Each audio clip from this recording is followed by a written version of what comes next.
오늘은 이제 신명기서에 관해서 이제 배울 겁니다. 이제 신명기와 이제 신명기 역사서라고 하는 것, 이 두 주제를 가지고 우리가 함께 배울 텐데요. 이 신명기, 신명기를 영어로 뭐라고 쓰죠? 듀테로노미라고 쓰죠, 그죠? 듀테로노미라고 쓰는데, 자, 여기가 듀테로라고 하는 게 뭐죠? 제2라고 하는 뜻입니다. 제2의, 이제 두 번째라고 하는 의미가 됩니다. 그래서 이 뒤에 있는 노미가 법이죠. 그러니까 두 번째 법이라고 하는 의미가 바로 신명기다라고 하는 것이고, 우리가 신명기에 나타나 있는 모세의 설교로 이제 구성이 되어 있죠. 이 모세의 설교의 형식으로 구성되어 있는 이 신명기서를 읽다 보면 우리가 뭘 느끼게 되죠? 바로 앞에서 이미 선포되었던 시내산 율법의 내용이 동일하진 않지만 전반적으로 다시 반복되고 있다라고 하는 것을 이제 우리가 발견할 수가 있습니다. 이 반복의 의미가 무엇인지, 왜 앞에 나와 있었던 내용을 다시 여기서 모세는 이야기를 하고 있는가라고 하는 것을 우리가 좀 생각을 해봐야 되겠죠. 그래서 이 신명기를 우리가 좀 생각을 해보면 신명기의 지리적인 위치가 어딥니까? 모압 평지잖아요. 모압 평지. 모압 평지는 이제 이스라엘 지도가 이렇게 있다. 이스라엘 지도 그리기 되게 쉽습니다. 일단 이 왼쪽에다 이렇게 선을 그냥 대충 하나 그으세요. 오른쪽에다가 작은 동그라미, 큰 동그라미. 자, 이 큰 동그라미 뭐죠? 이거는 사해. 여기 위에 있는 작은 동그라미 갈릴리. 자, 밑에 있는 큰 동그라미에서 왼쪽으로 조금 가서 여기다 점을 찍으면 뭐가 나오느냐? 이게 예루살렘이에요. 예루살렘. 쉽죠? 그래서 이 모압 평지가 이제 어디냐 하면 바로 이제 여기 오늘날 이제 왼편이 이제 오늘날 이제 이스라엘이 되겠고요. 오른편이 오늘날 요르단이 되는 거죠. 오른편이 요르단이 되는 건데 바로 모압 평지라고 하는 것이 바로 이 요단강을 건너기 직전에 요 땅을 모압 평지라고 부르는 것입니다. 그래서 이스라엘 백성들이 바로 이제 요 오늘날의 요르단에 해당하는 이제 모압과 암몬 땅을 이렇게 지나서 이렇게 들어오는 것 아닙니까? 그래서 이 이스라엘 백성들이 요단강을 건너기 직전 이 모압 평지에서 이제 모세가 이스라엘 백성들에게 이제 전하는 그런 내용이 바로 신명기의 말씀 아닙니까? 중요한 것은 뭐냐면 시대가 달라졌다라고 하는 거죠. 상황이 달라졌다라고 하는 것입니다. 출애굽기에서부터 이제 민수기까지의 이야기는 대부분의 누구의 이야기죠? 출애굽 1세대 백성들의 이야기죠. 근데 이제 신명기서에는 누가 이제 역사의 주인공으로 나타납니까? 출애굽 2세대에게 이제 초점이 맞춰져 있는 이야기가 바로 이제 신명기라고 하고 있는 것이죠. 자, 이제 지리적으로 시내산 율법은 아직 이스라엘 백성들이 가나안 땅 근처로 가기 전에 그리고 출애굽 1세대에게 전해진 율법이라고 한다면 이 신명기의 법은 이제 가나안 땅 코앞까지 그다음에 제2세대 출애굽 2세대 백성들에게 선포된 말씀이 이제 신명기다라고 하는 거예요. 그러니까 우리가 신명기 말씀을 읽을 때 바로 요거를 염두에 두어야 된다라고 하는 거예요. 다시 선포된 말씀인데 누구를 향해서 다시 선포된 것이냐? 바로 새로운 시대 상황 속에서 새로운 세대를 향해서 선포된 말씀이 바로 요 신명기의 말씀이다라고 하는 것이죠. 자, 그러면 이 신명기와 이제 다른 성서의 그 책들의 그 차이점을 우리가 좀 파악하기 위해서 우리가 성경의 몇 구절, 몇 개의 이야기를 좀 비교해 보도록 하겠습니다. 자, 우리가 이제 먼저 볼 내용은 바로 이제 먼저 출애굽기의 말씀을 좀 보도록 하겠습니다. 출애굽기 이제 18장의 말씀을 우리가 한번 보기 원하는데요. 출애굽기 18장 13절부터 27절 사이의 말씀입니다.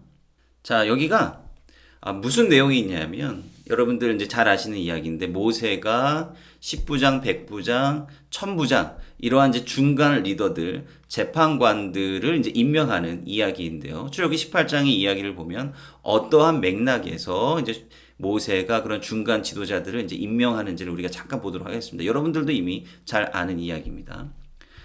자, 이튿날에 모세가 재판하느라고 앉았고 백성은 아침부터 저녁까지 모세의 곁에 섰는지라. 이제 백성들 사이에 일어나는 그런 송사들을 이제 모세가 해결을 해주고 있는 거죠. 자, 그런데 여기 모세의 장인 누구겠습니까? 이드로죠. 뭐 루우엘 혹은 이드로라고 되어 있는데 이 모세의 장인이 모세가 백성에게 행하는 모든 일을 보고 가로되 그대가 이 백성에게 행하는 일이 어찌미냐. 그러니까 이드로가 왜 너가 혼자 이렇게 많은 일들을 하고 있느냐 하루 종일이라고 하는 거죠. 그래서 이제 모세가 이제 뭐가 문제가 생기면 다 나한테로 온다. 이제 왜냐면 하나님의 뜻대로 하는 것이 무엇인지 이스라엘 백성들 잘 모르니까 나한테로 옵니다. 이렇게 얘기를 하는 거예요. 지금 요 시점은 시내산에 도착하기 직전의 시점이죠. 아직 시내산에 도착하지 않은 시점이 되겠습니다.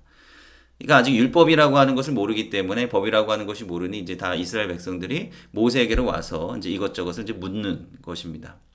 그래서 너가 이제 기력이 세하니까 너가 이래서는 안 된다라고 하는 것이고 이제 이드로가 이제 모세에게 조언을 해주는 거죠. 그래서 이제 사람을 뽑아서 이제 그 율례 법들을 가르쳐 가지고 이스라엘 백성들을 치리하라라고 하는 거예요.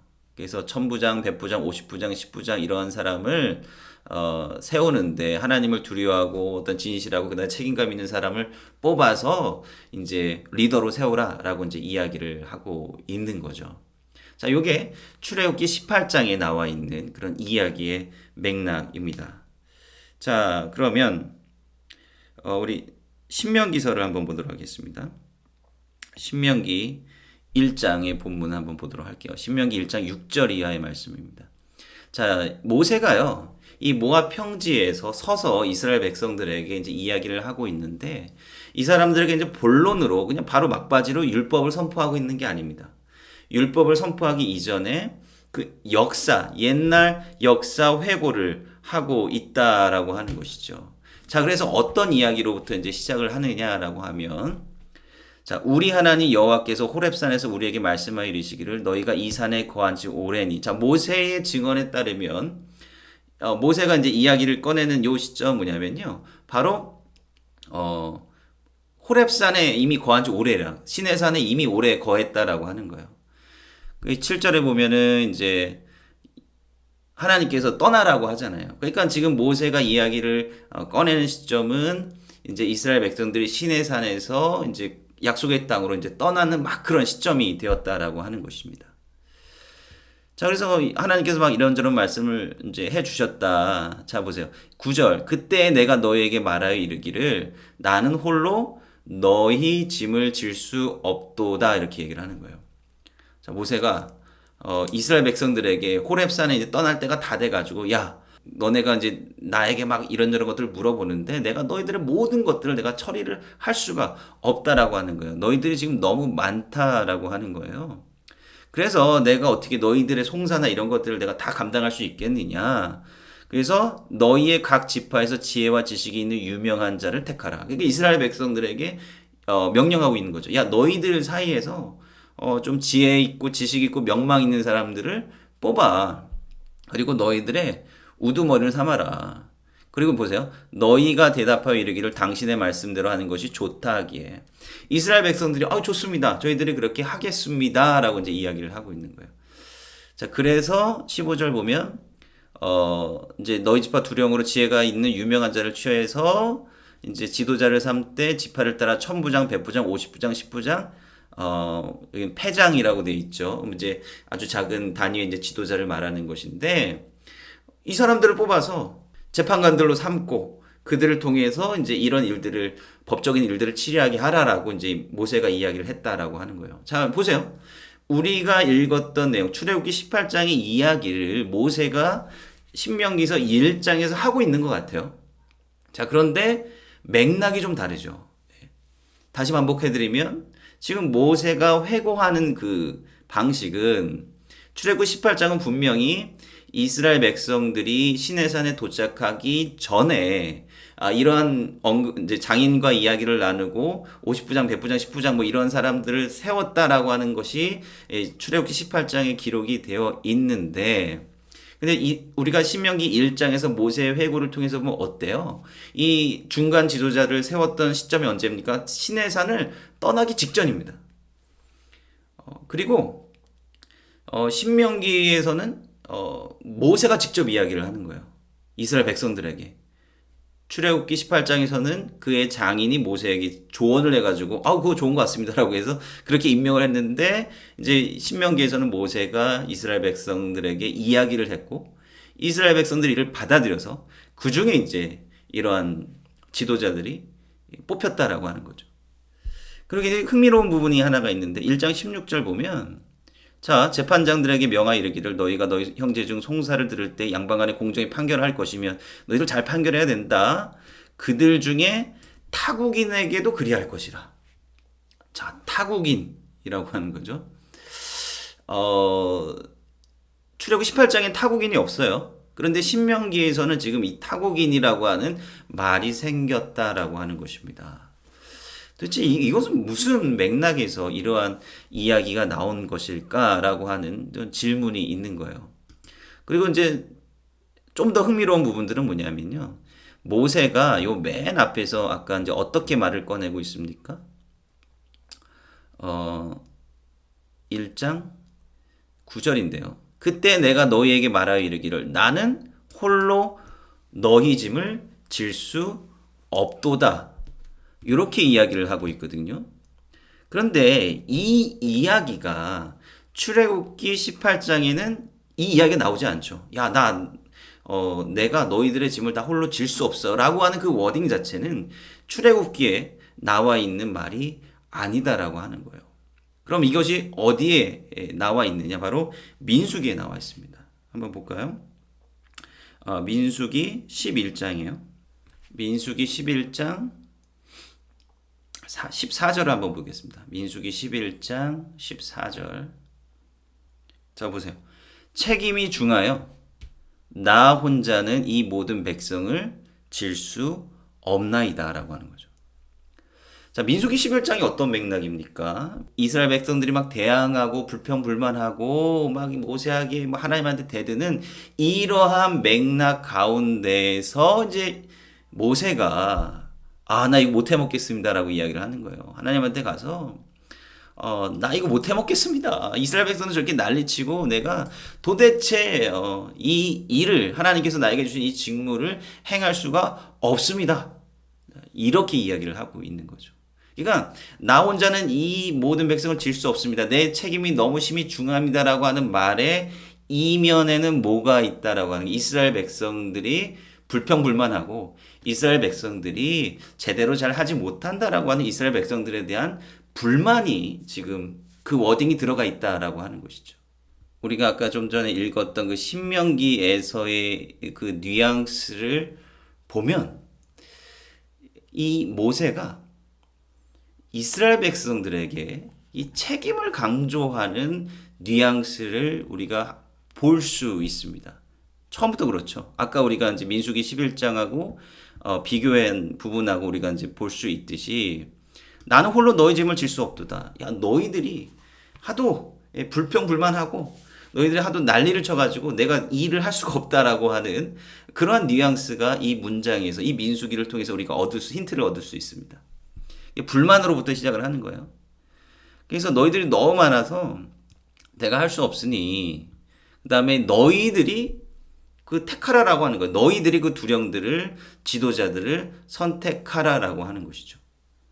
그리고 지금 이스라엘 백성들이 너희가 대답하여 이르기를 당신의 말씀대로 하여 하는 것이 좋다 하기에 너희들이 응답을 했다라고 하는 것입니다. 너희들이 오케이 응답해가지고 더 결정한 거야라고 이제 이렇게 모세가 이야기를 하고 있는 것이죠. 그래서 출애굽기, 민수기 바로 이 신명기의 말씀을 좀 비교를 해 보면 내용이 좀 다릅니다. 같은 사건을 이야기하는 듯 싶지만 내용이 조금 차이가 나고 또 신명기에서 드러나는 굉장히 중요한 의도는 뭐냐면 모세가 이스라엘 백성들에게 이스라엘 백성들이 결정했던 그 책임을 굉장히 이 부분에서 강조하고 있다라고 하는 것입니다. 그래서 이러한 차이가 나타나기 때문에 이제 당연히 여러분들도 예상하시다시피 비평적인 학자들은 이거를 이제 분절된 이야기, 다른 전통에서 비롯된 이야기라고 이제 해석을 해서 따로 이제 떼어서 이제 찢어내서 이제 보았다라고 하는 것입니다. 그런데 이제 흥미로운 부분들이 있는데 뭐 이것도 역시 해석의 한 가지 그 단초인데요. 이븐 에즈라라고 하는 이 유대 주석가는 이제 뭐라고 말한 것이냐면 말하기는 이드로가 이제 모세에게 이야기를 했는데 이거 둘이만 얘기한 거잖아요, 그죠? 근데 이스라엘 백성들에게 얘기할 때는 이제 자기가 이제 결정한 것처럼 이제 얘기를 했다라고 이제 이렇게 이야기를 한 거고요.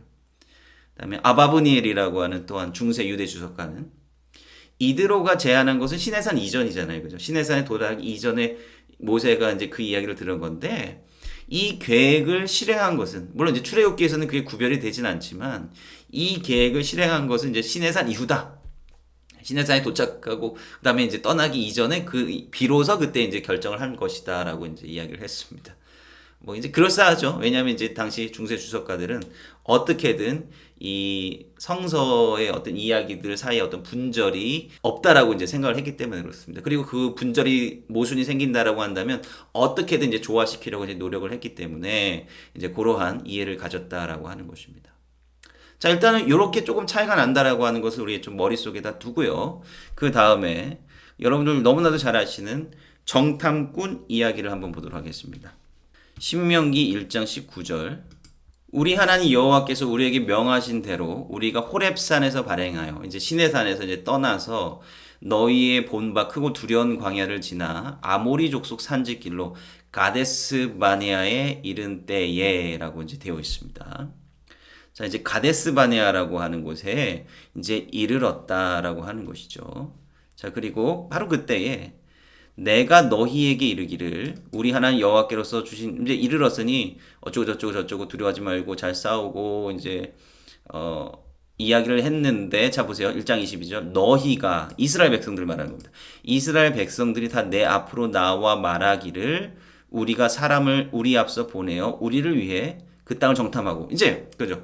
어느 길로 올라가야 될 것과 어느 성읍으로 들어갈 것을 우리가 회복해 하자 하기에 여러분 여기서 나타나는 의미는 뭐예요? 이스라엘 백성들이 먼저 모세에게 나와서 정탐꾼 보냅시다. 우리 이제 저 땅으로 들어가야 되는데 일단 정탐꾼을 보내서 어느 길로 가야 되는지 어느 성읍으로 가야 되는지 이제 그렇게 이야기를 들어봅시다. 라고 이제 이야기를 한 겁니다. 그래서 모세가 내가 그 말을 선히 여겨 너희 중에서 매 지파에 한 사람씩 12를 택하매. 그래서 모세가 그것에 동의해서 이제 정탐꾼들을 보냈다라고 하는 거예요. 그렇죠?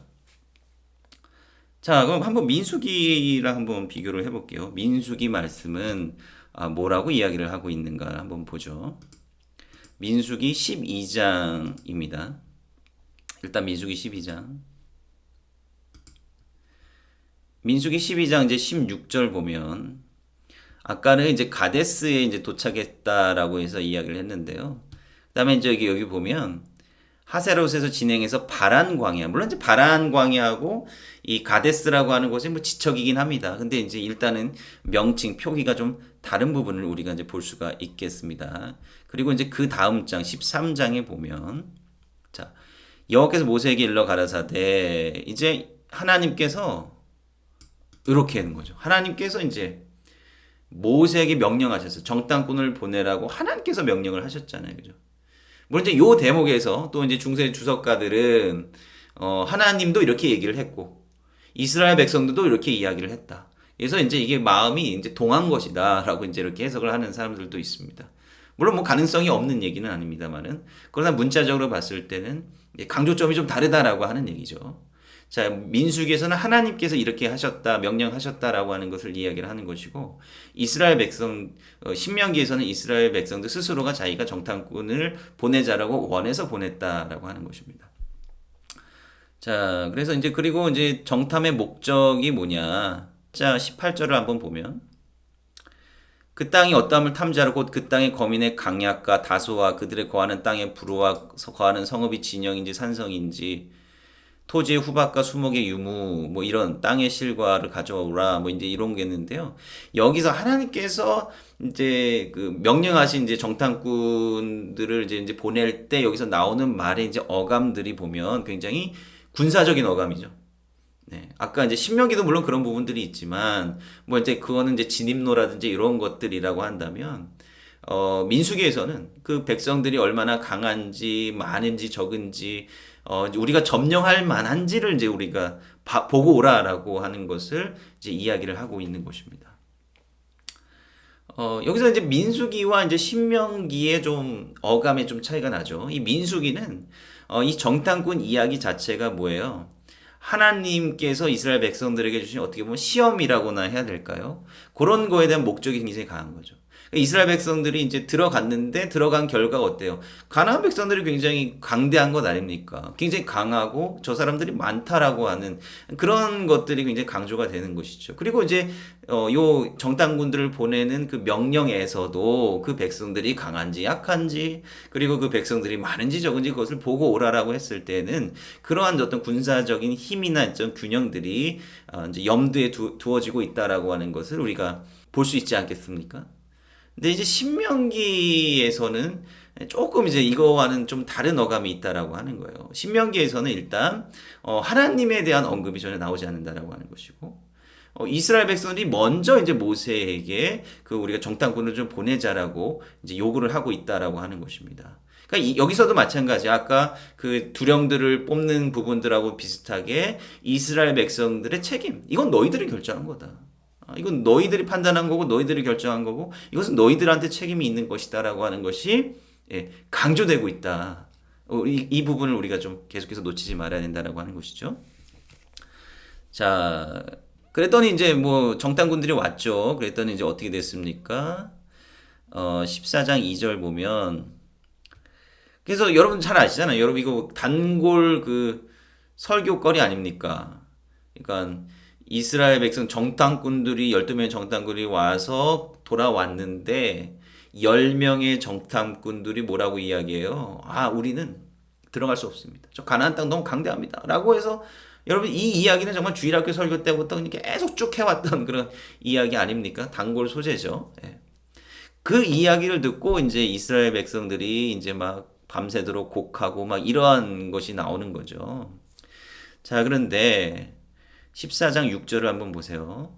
그 땅을 탐지한 자 중 이제 정탐꾼들인데 눈의 아들 여호수아 여분네 아들 갈렙이 믿음의 아들들 아닙니까? 여호수아와 갈렙이 그곳을 찍고 이스라엘 자손의 온 회중에게 일러가다 우리가 두루 다니며 탐지한 땅은 심히 아름다운 땅이라 좋은 땅이라.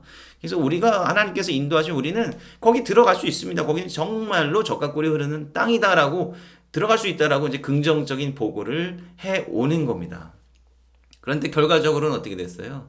하나님께 이스라엘 백성들이 바로 이 긍정적인 보고를 듣는 것이 아니라 10명의 정탐꾼들의 그 부정적인 보고에 귀를 기울여 가지고 결국은 그 땅에 들어가기를 거부한 것 아닙니까? 그리고 그 땅에 들어가기를 거부한 결과 결국 어때요?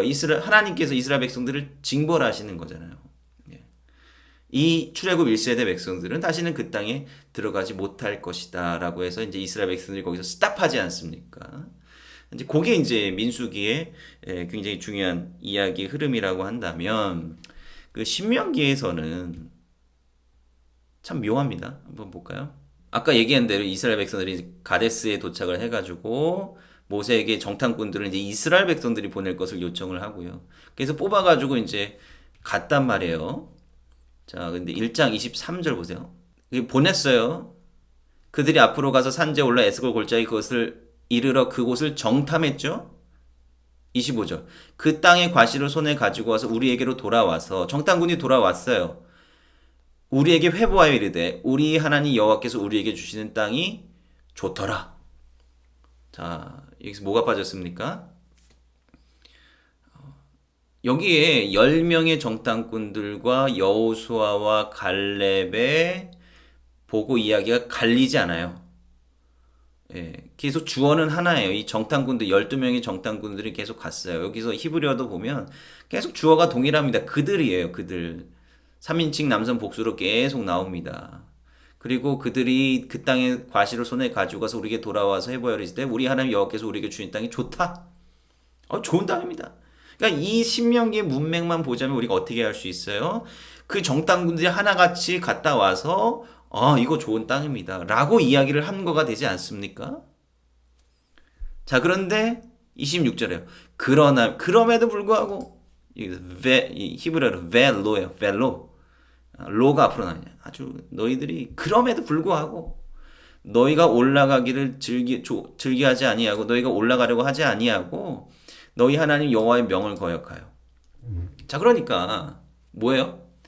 신명기만 보고 따지자면 이야기 플롯이 어떻게 됩니까?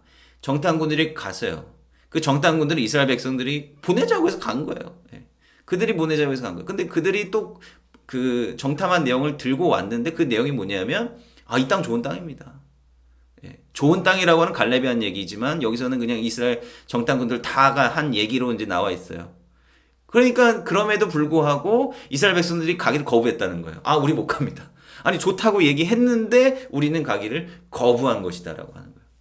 그러니까 이 이야기의 플롯에서 우리가 이제 보면 어떠한 걸 느낄 수 있어. 완전히 이스라엘 백성들이 책임감도 없고 그 다음에 이제 너희들이 저 가나안 땅 약속의 땅에 들어가지 못한 것은 바로 너희들의 책임이다라고 하는 거예요. 엄밀히 말하면 출애굽 1세대 너희 조상들의 책임이다라고 하는 것입니다. 이 모세가 이 신명기 율법의 말씀을 이제 시작을 하면 설교 말씀을 시작하면서 꺼냈던 이야기가 과거 출애굽 1세대에 관한 이야기인데요. 거기서 얘기하는 건 뭐냐면 이들의 책임성이에요. 이 모든 일은 그들의 책임이다라고 하는 것이죠. 그들이 불순종했고 그들이 먼저 주도했음에도 불구하고 그들이 스스로 자기가 주도한 일들에 대해서 순종하지 않았고 또 하나님의 말씀을 따르지 않았기 때문에 하나님께서 그들을 더 이상 전진하지 못하게 하셨다라고 하는 것이죠. 게다가 굉장히 그 중요한 이 모세가 아주 엄청나게 탓하는 게 있죠. 여호와께서 너의 연고로 내게로 진노하사 가라사대 너도 그리로 들어가지 못하리라. 네. 그러니까 너희 때문에 너희가 그때 정탐꾼들의 보고에도 불구하고 너희들이 들어가기를 거부했을 때 나조차도 못 들어가게 됐다. 여기서 굉장히 그 남 탓의 최고봉을 달리죠. 이 모세가 남 탓의 최고봉을 달리고 있습니다. 근데 민수기 보면 왜 못 들어갔어요? 그 바위에서 물 낸 사건 때문에 못 들어간 거 아닙니까? 그렇게 막 열받아가지고 막 하나님 이름 부르지도 않고 애땀 이걸 너희들한테 주랴 이러고 하고 물을 뽑아낸 것 때문에 사실 모세가 못 들어간 건데 신명기 설교에서는 모세가 이것 때문에 내가 못 들어간 것이다.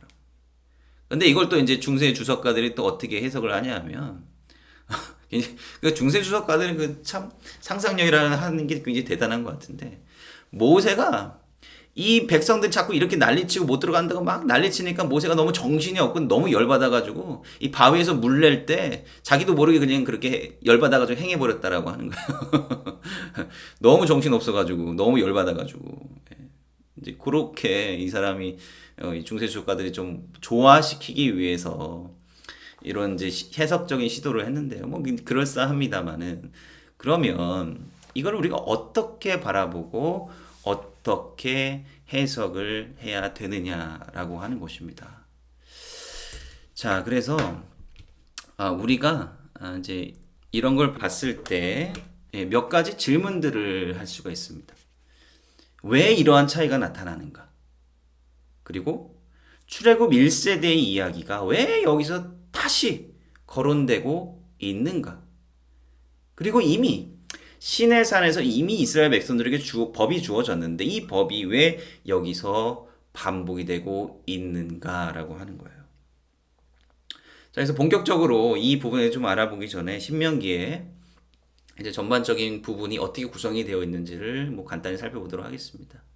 그래서 우리가 지금 잠깐 훑어봤듯이 신명기의 첫 부분은 바로 이제 출애굽 1세대의 역사 회고로 시작을 하고 있습니다. 출애굽 1세대 백성들이 어떻게 해서 그 땅에 들어가지 못하게 되었는가, 왜 여기까지 오지 못하고 광야에서 다 죽어버렸는가에 대한 이야기를 하고 있는 것이고요. 그 다음에 5장부터 11장까지 이제 신명기를 다시 반복을 하고 있어요. 5장에서 이제 하나님께서 이스라엘 백성들에게 주셨던 그 신명기를 다시 반복을 하고 있고요. 그다음에 이제 하나님의 율례와 법도를 너희들 잘 지켜야 된다라고 하는 그 율법을 잘 지켜야 된다라고 하는 그 호소를 집중적으로 하고 있습니다. 그리고 이제 3장 뭐 학자들이 이거를 이제 원신명기라고 해서 신명기의 어떤 본래 버전이었다라고 하는 것을 이제 주장을 하고 있는 사람들이 있는데요. 이게 율법이에요. 법. 이제 신명기에 나와 있는 어떤 법 덩어리가 12장부터 26장까지에 걸쳐서 쭉 나와 있습니다. 대부분은 앞에 나와 있는 그 출애굽기, 그 뭐 레위기, 이제 민수기 이제 걸쳐 가지고 나와 있는 그 법의 덩어리들이 거의 반복이 되고 있는 것인데, 물론 문자 그대로 반복이 되고 있는 것이 아니고 약간 변화가 있습니다. 약간 뭐 다른 점이 있습니다. 이 다른 점에 대해서 왜 다른가에 대해서는 조금 이따 우리가 좀 나눠보기로 하고요. 그 다음에 축복과 저주가 나옵니다. 이제 너희들이 율법을 잘 지키면 하나님의 복을 받고 하나님께서 약속한 땅에서 영영이 살지만, 너희들이 하나님의 말씀 잘 따르지 않으면 이제 뭐 저주받을 것이다 라고 하는 그런 거죠. 그래서 여기서 축복과 이 저주에 관한 선포가 일어나고요. 그다음에 이제 결론부가 나옵니다. 이제 종합적인 율법, 신명기의 내용들을 이제 종합을 하고요. 그다음에 이제 마지막 부분에서 이제 모세가 이제 이스라엘 백성들에게 죽기 전에 마지막으로 유언하는 그런 모습, 그런 이제 장면이 나오고, 여기 이제 중요한 게 뭐냐면 모세의 노래. 모세의 노래. 그러니까 모세가 이스라엘 백성들에게 주었던 그 율법의 말씀 자체라기보다는 그 율법의 정신과 그 율법의 전체적인 맥락, 신학을 노래로 만들었어요. 그리고 이 모세의 노래와 이 모세의 노래라고 하는 것 자체가 신명기 신학의 전체를 이제 대변하는 것이라고 생각을 하는데요. 이 신명기, 모세의 노래로 대변이 되는 이 신명기 전체 신학이 뭐에 영향을 주느냐? 바로 신명기 이후에 나타나는 여호수아로부터 열왕기하까지에 이르는 이스라엘의 점령 이후의 그 역사를 개괄하는 데 있어서, 그 역사를 분석하고 바라보는 데 있어서 굉장히 중요한 신학적인 틀이 된다라고 하는 것입니다.